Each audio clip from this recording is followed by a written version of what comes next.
All right, so here's a big one, so you might have to really think back. What was your first guitar pedal, and do you still have it? You see, for me, when I had been playing for about 8 months, I literally rushed to my local guitar store because my friends had showed me all their pedals, and being the jealous kid that I was, I had to have one of my own. I sprinted with about as much excitement as you can imagine. I rushed into the store. I immediately asked the guy working there, I need a pedal, and he kind of chuckled, and he was like, what kind of guitar pedal do you need? Do you need a distortion pedal? Do you need a delay pedal? Do you need a reverb pedal? And I kind of just said, no, I need a pedal. I'm serious when I say I went in there with absolutely no plan in mind, as I usually do for a lot of things in life. So him probably laughing internally, he was like, okay kid, let's start you with a distortion pedal. We finally arrived at the MXR Prime distortion pedal. I bought it for about 55 bucks and I still use it weekly. And as soon as I got that pedal, I went home, I plugged it into my amp, I figured out how to use it. And although I wasn't really good enough yet to play any live gigs or to use it in any sort of recording sessions, I felt like it was an awesome pedal just for me at the time to really learn about how to shape your tones with higher gain settings, or how to play riffs that I had really wanted to, not just using the internal settings of my amp at the time. But at the time, what no one told me was the guitar pedals are kind of like tattoos. You get your first one and you're hooked, and then you immediately need your second one. And for me, that second one, being the giant John Mayer, John Frusciante simp that I am, happened to be the Ibanez Tube Screamer. And because my main uses for an overdrive pedal are usually in a church setting or in a gig around this city, just playing a lot of lead stuff with blues, overdrive has just become the thing that's so drastically important to my sound. But going back to my earlier days, after finding out about the Tube Screamer, I wanted to know what other pedals were popular amongst like my guitar heroes and among general great guitar players in the community. And I found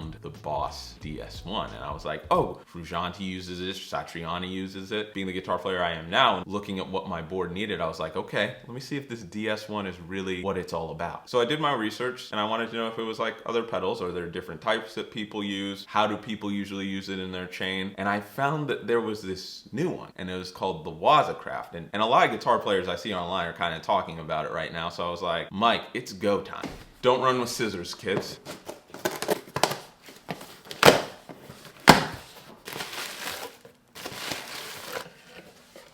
I've had Boss pedals before, and the packaging is always like, it's always sleek, man.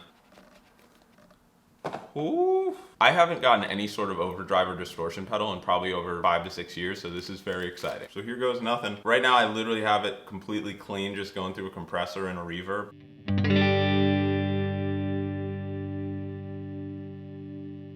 I'm gonna start with it pretty low on the distortion side. I'm not gonna try and get to like metal or anything yet, just see how it sounds.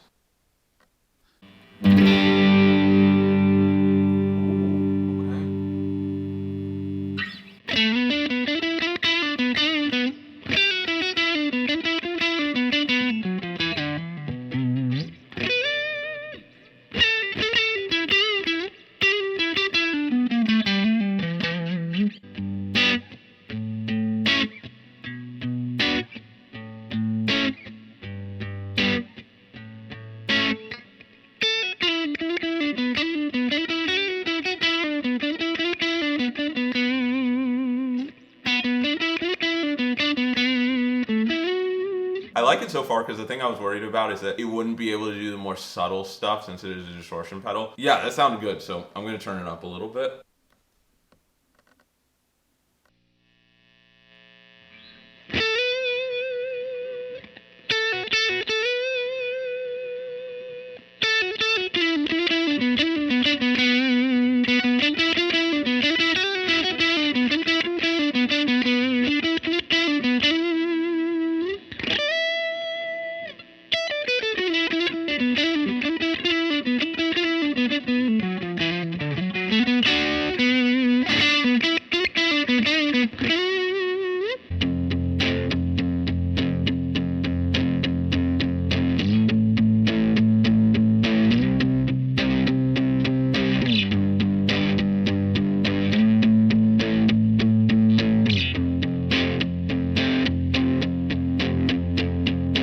So I really want to get a feel for how this is going to sound with the humbucker, especially in the Strat. So let's see what we got.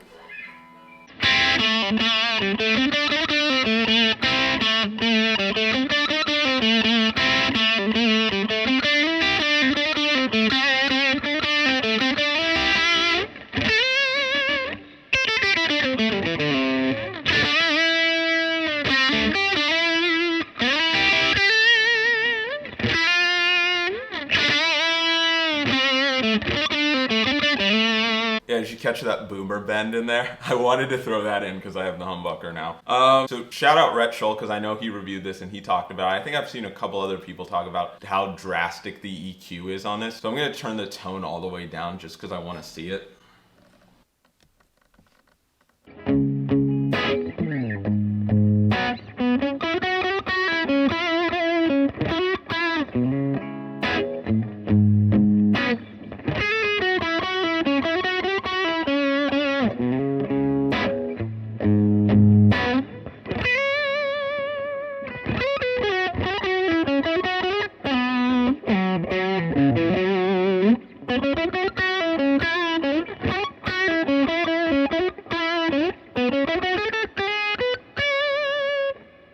Ooh, turn the tone all the way up, see what happens.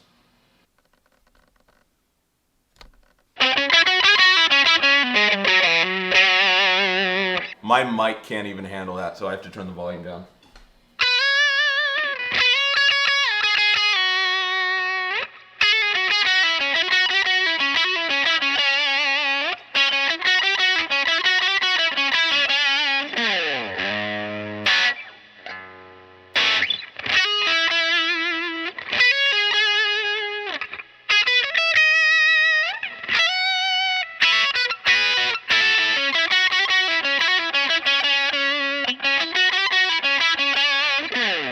I feel like you could get a lot of that really cool old school rock and roll with that, and I love that. The other thing I keep hearing about this pedal is that it has a custom mode. It gives you more mids and brings you up by about like 6 dB, so let's see what that sounds like. Oh! That is hot. Again, my mic can't even handle that.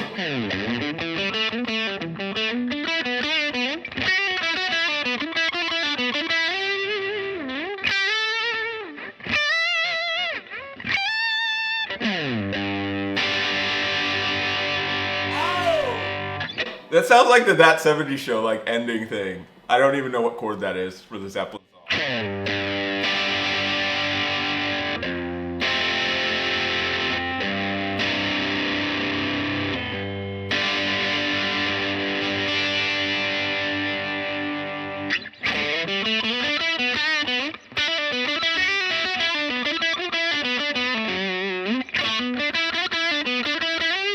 All right, last thing I want to do that I never do is kind of dime out the amp, just like the Van Halen thing, and see what that sounds like.